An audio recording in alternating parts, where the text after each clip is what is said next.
శుభం వ్యాధు శ్రీ గురుభ్యో నమః. కుంభరాశి వారికి క్రోధినామ సంవత్సరంలోని ఏ విధంగా ఉంది, ఆదాయం ఏ విధంగా ఉంది, వ్యయం ఏ విధంగా ఉంది, రాజపూజ్యం ఎలాగుంది, అవమానం ఎలాగుంది అనే విషయాన్ని మనం తెలుసుకోవడం ప్రయత్నం చేద్దాం. అందులో భాగంగా కుంభరాశిలో ఉన్న నక్షత్రాలు తీసుకుంటే ధనిష్ఠా నక్షత్రం కనబడుతుంది, శతభిషామ నక్షత్రం కనబడుతుంది, అలాగే పూర్వాభాద్ర నక్షత్రం కూడా కనిపిస్తుంది. ఈ నక్షత్రం వాళ్ళకి ఆదాయం ఎలా ఉంది? కుంభం అనేసరికి దానికి అధిపతి శనీశ్వరుడు ఇక్కడ మంత్రి అయి కూర్చున్నాడు. ఈ సంవత్సరం సస్యాధిపతి కూడా వాడే కూర్చున్నాడు. రాజు కుజుడై ఉన్నాడు. రాజుకి మంత్రికి పడదు, అయినప్పుడు మంత్రి యొక్క బలం ఇక్కడ బాగుంటుంది. మంత్రి ఏదైతే శాసిస్తాడో అదే ఆల్మోస్ట్ ప్రజలంతా పాటిస్తారు. కాబట్టి డెఫినెట్గా కుంభరాశి వారికి ఒక యోగం ఇచ్చే అవకాశం కనబడుతుంది. కాబట్టి అందులో భాగంగా ఆదాయం చూసుకునేసరికి 14 భాగముల ఆదాయం కనబడితే వ్యయం కూడా 14 భాగంలో కనబడుతున్నాయి. చాలా అద్భుతంగా ఉంది. ఆదాయ వ్యయం అనేది చాలా అద్భుతంగా ఉంది చెప్పచ్చు. అలాగే రాజపూజ్యం 6 భాగములు కనబడితే అవమానం అనేది 1 భాగం కనిపిస్తుంది. అద్భుతం. కుంభరాశి వారికి ఈ సంవత్సరం అంటే రాశిలో శనీశ్వరుడు ఉన్నాడు కదా అని మనం అనుకుంటున్నాం, కానీ శని అక్కడ మంత్రి కూర్చున్నాడు. అంటే కుంభరాశి వారికి తనుభావంలో ఉంటాడు. ఉన్నప్పటికీ కూడా ఆదాయాన్ని పెంచుతాడు, అప్పులు ఇస్తాడు, వ్యయం ఖర్చు పెట్టిస్తాడు, రకరకాలుగా శుభకార్యాలను ఖర్చు పెడతాడు. ఎస్పెషల్లీ ఇన్ఫ్రాస్ట్రక్చర్ లోన్స్ ఇస్తాడు, ఇల్లు కొనుక్కోమంటాడు, ఇంట్లోనే ఇంటీరియర్స్కి లోన్ ఇస్తా అంటాడు, వెహికల్కి లోన్ ఇస్తా అంటాడు, కొనుక్కోండి అంటాడు, మళ్ళీ రీపేమెంట్ చేయమంటాడు. రకరకాలుగా మీకు ఆర్థిక బలాన్ని పెంచుతూ మీ సొసైటీలో మీ గౌరవాన్ని పూర్తిగా మార్చి ఒక ఉన్నత శిఖరం తీసుకురావడానికి చేసే ప్రయత్నాల్లో భాగంగా కుంభరాశి వారికి ఈరోజు ఈ సంవత్సరం క్రోధినామ సంవత్సరం అనుగ్రహం జరుగుతుందని చెప్పడానికి అవకాశం ఉంది. ఇందులో భాగంగా మొట్టమొదట వ్యవసాయ క్షేత్రంలో గురించి మాట్లాడుతూ వ్యవసాయం పాడి పంట అద్భుతంగా ఉంటుంది. రైతాంగానికి ఎస్పెషల్లీ నల్ల రేగడి అంటే నల్ల మట్టిలో పండించే పంటలకి 40% లాభదాయకంగా జరుగుతుంది రైతాంగానికి. రైతులు ఆనందంగా ఉంటారు. వర్షం కూడా 2 భాగములే పడుతున్నాయి అన్నప్పటికీ కూడా ఈ యొక్క 2 భాగాలు పంటలు చాలా చక్కగా పండే అవకాశం ఉన్నాయి. అనవసరమైన ఫ్లడ్స్ వచ్చి ఉన్న పంట పాడైపోయే స్థితిగతులు మాత్రం చాలా తక్కువ ఈ సంవత్సరం చెప్పడానికి అవకాశం ఉంది.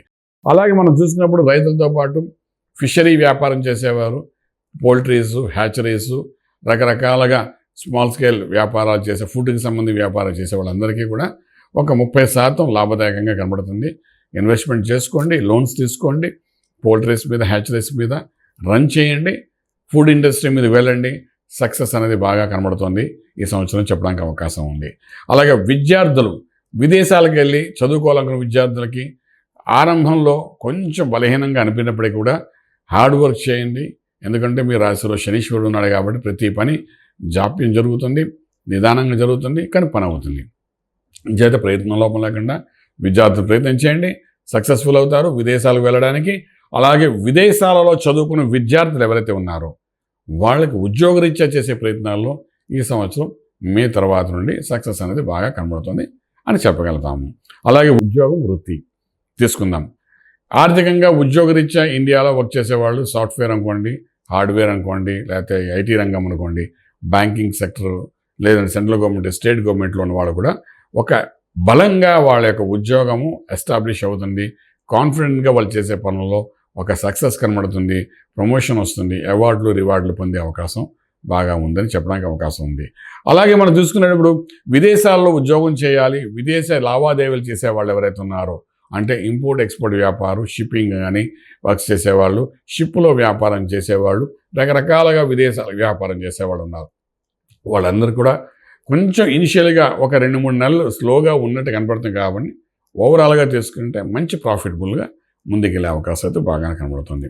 ఇంకా వ్యాపారం, స్వయం ఉపాధి, సెల్ఫ్ ఓరియంటెడ్ వ్యాపారాలు అంటే ఫ్రీలాన్స్గా చేసే వ్యాపారం, ఈవెంట్ మేనేజ్మెంటు, అలాగే మనం చూసిన రకరకాల అంటే మీడియా రంగం తీసుకోండి, అలాగే సాఫ్ట్వేర్ రంగం తీసుకోండి, అలాగే సాఫ్ట్వేర్ కంపెనీ కార్పొరేట్ చేయడం అనుకోండి, తర్వాత స్టార్టప్ కంపెనీస్ పెట్టేవాళ్ళు తీసుకోండి. అలాగే మనం తీసుకుంటే మనకు డిజిటల్ మార్కెటింగ్ అనుకోండి, సోషల్ మీడియా మార్కెటింగ్, యూట్యూబ్ అనుకోండి, అదేవిధంగా ఫేస్బుక్ ద్వారా మార్కెటింగ్ చేసేవాళ్ళు అనుకోండి, రకరకాలుగా మార్కెట్ చేస్తూ ఇన్స్టాగ్రామ్లో కూడా పోస్టులు పెట్టి డ్యాన్సులు ఇలాంటివి పెట్టి దానిలో మైలేజ్ వస్తే వాళ్ళకంటూ ఒక మనీ వస్తుంటుంది. అటువంటి వ్యాపారం చేసేవాళ్ళు కూడాను చక్కటి ఫలితాలు అనేది ఈ సంవత్సరం అద్భుతంగా ఉంది. ఎస్పెషల్లీ క్రీడారంగం అనుకోండి, ఫిలిం ఇండస్ట్రీ ఉండే వాళ్ళకి కూడా చక్కటి ఫలితాలు వచ్చే అవకాశం అయితే ప్రాఫిటబుల్గా ఉన్నాయని చెప్పడానికి అవకాశం ఉంది. ఇక రాజకీయం, సో అలాగే మనం చూసుకుంటే రియల్ ఎస్టేట్ దగ్గరికి వద్దాం. రాజకీయం కూడా ఇవాళ రేపు వ్యాపారం కింద మారిపోయింది కాబట్టి రాజకీయ రంగంలో ఉండే వాళ్ళకి మాత్రం ఇన్వెస్ట్మెంట్ ప్లాన్స్ సక్సెస్ కనబడుతుంది. ఇన్వెస్ట్మెంట్ చేయండి. ఏ పలానా రాజకీయ నాయకుడు గెలుస్తారంటే దానికోసం ఇన్వెస్ట్మెంట్ చేసుకోండి, పర్వాలేదు. మీరే రాజకీయ నాయకులు అయితే మీరు కూడా డబ్బు ఇన్వెస్ట్మెంట్ చేసుకోండి, పర్వాలేదు. రిటర్న్స్ ఒక 2-3 సంవత్సరాల లోపల దానికి 10 రెట్లుగా వచ్చి మీ చేతిలో వస్తాయని చెప్పడానికి అవకాశం ఉంది. అలాగే రియల్ ఎస్టేట్ చేసేవాళ్ళు కూడా ల్యాండ్ మీద ఇన్వెస్ట్మెంట్ చేసుకోండి, కన్స్ట్రక్షన్ మీద రియల్ ఎస్టేట్, ఇన్ఫ్రాస్ట్రక్చరు, అలాగే అపార్ట్మెంట్స్ కట్టేవాళ్ళు వాటి మీద ఇన్వెస్ట్మెంట్ చేసుకుంటూ వెళ్ళండి. డెఫినెట్గా ఈ సంవత్సరం ఎండింగ్ లోపల మీ పెట్టిన డబ్బు అంతా తిరిగి మీకు వచ్చే అవకాశం బాగానే కనబడుతుందని చెప్పగలుగుతాం. ఇక కుటుంబ పరంగా తీసుకుందాం. కుటుంబంలోని శని రాశిలోనే ఉన్నాడు కాబట్టి మనోవేదన, స్ట్రెస్సు, మానసిక ఒత్తిడి ఇవన్నీ కూడా కుటుంబపరంగా కొంతవరకు ఉంటాయి. ఏదో ఒక తెలియని ఆందోళన ఉంటుంది. అన్నీ బాగానే ఉన్నా కూడా ఈ ఆందోళన ఎప్పుడు మనసులో ఉంటుంది. అంచేత మీరు ఎటువంటి నిర్ణయాలు రాంగ్ స్టెప్స్ వేయకుండా ఉండడానికి ప్రయత్నం చేయగలండి. అలాగే పెళ్లి సంబంధాలు జరుగుతాయి, మీరు మధ్యవర్తిత్వం వహిస్తారు, అందులో కూడా ఒక సత్ఫలితాలు వచ్చే అవకాశం బాగానే కనబడుతుంది అన్నమాట. ఇక షేర్ మార్కెట్కి వెళ్ళినప్పుడు ఆల్మోస్ట్ మీరు ఇక్కడ చూసుకుంటే మైన్స్ మీద ఇన్వెస్ట్మెంట్ ప్లాన్ చేయడం ప్రయత్నించండి. అలాగే సాఫ్ట్వేర్ కంపెనీస్ మీద ఇన్వెస్ట్మెంట్ ప్లాన్ చేయడం ప్రయత్నించండి. అంటే ఇన్ఫోసిస్ ఇలాంటి కంపెనీస్ షేర్స్ వస్తాయి కాబట్టి అలాంటి వాటి మీద కూడా ఇన్వెస్ట్మెంట్ చేసుకుంటూ వెళ్ళొచ్చు. చక్కటి ఫలితాలు వస్తాయి. ఆర్థిక విషయంలో ఈ సంవత్సరం 14 భాగములు బాగుంది అనుకుంటున్నాం కాబట్టి డెఫినెట్గా your financial status, living status and సొసైటీలో మీకున్న స్టేటస్ ఫైనాన్షియల్లీ అన్ని రకాలు కూడా నెక్స్ట్ లెవెల్కి వెళ్ళే అవకాశం అయితే బాగా ఉందని చెప్పగలుగుతాం. స్టాక్ మార్కెట్ల గురించి మనం మాట్లాడుకున్నాము. ఓవరాల్గా తీసుకుంటే శని నెత్తి మీద ఉన్నాడు. ఏళ్ళనాటి శని ప్రభావం కొంచెం మనోవేదన తీసుకొస్తుంది, మానసిక ఒత్తిడి తెస్తుంది, స్ట్రెస్ లెవెల్స్ పెంచుతుంది.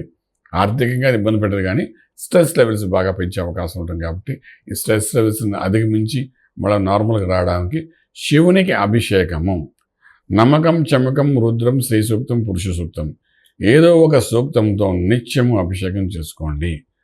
మీకు ఒకటి క్లారిటీ ఇవ్వాలనుకుంటుంది. ఆర్థిక బలం బాగుంది అంటే ఫైనాన్షియల్ స్టేటస్ మీరు ఏం చేసినా చేయకపోయినా మీ సంవత్సరం బ్రహ్మాండంగా ఉంటుంది. అంటే మీరు చేసే వృత్తిలో మంచి ఆదాయం వస్తుంది. ఇది మేము క్లియర్ చేసాం కాబట్టి ఈ అభిషేకం అనేది మీ నిత్యం అవి పక్కకు పెట్టుకుని మనస్ఫూర్తిగా అభిషేకం శివునికి చేయండి. దేవుని మనోవేదన నుండి బయటపడతారు. మీరు తీసుకున్న స్ట్రెస్ లెవెల్స్తో తీసుకున్న కొన్ని నిర్ణయం వల్ల మీరు ఇబ్బంది పడే అవకాశం ఉంటుంది. అందుకోసం అభిషేకం చేయండి. నిత్యం ఇంట్లో చేసుకోండి. ఈ 5 సూక్తాలు రాలేదు, ఓం నమః శివాయ అనుకుంటూ చిన్న స్ఫటికలింగం ఇంట్లో పెట్టుకుని దానికి నీళ్ళతో అభిషేకం చేసి ఆ తీర్థం తీసుకోవడానికి ప్రయత్నం చేయండి. ఏ రకంగా అయినా సరే శివునికి అభిషేకం చేయండి. చేయడం వల్ల ఏంటంటే మానసిక ఒత్తిడి నుండి బయటపడతారు. చక్కగా రాజమార్గంలో రాజయోగం పొందుతారు. శుభం బియాత్. ఈ వీడియో మీకు నచ్చినట్లయితే మీ మిత్రులకు షేర్ చేయండి. అలాగే మా ఛానల్ను సబ్స్క్రైబ్ చేయడం మర్చిపోవద్దు. Thank you.